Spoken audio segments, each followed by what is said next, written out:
Imagínate que eres presidenta, ¿qué cambiarías del barrio? Lo haría peatonal. Me encantaría que hubiera más aparcamiento. Vacaciones todo un año.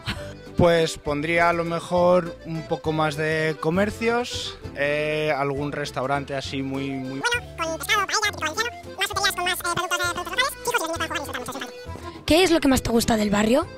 Pues la forma de vida de la gente. Me gusta el ambiente que aún mantiene de pueblo dentro de la ciudad.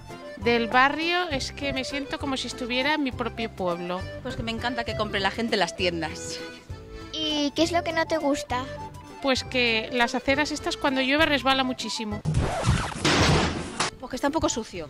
A los perritos, cuando hacen caquitas, los dueños que vayan detrás con la bolsita y lo quiten porque es una guarrería. ¿Tu familia perruna te apoyaría?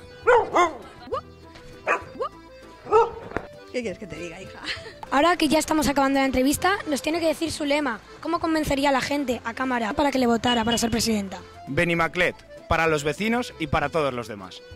En favor de la juventud de Benimaclet. Benimaclet, mantener un pueblo vivo. Por un Benimaclet más tranquilo. No os preocupéis que yo lo hago de verdad. Yo creo mucho en mí, por supuesto que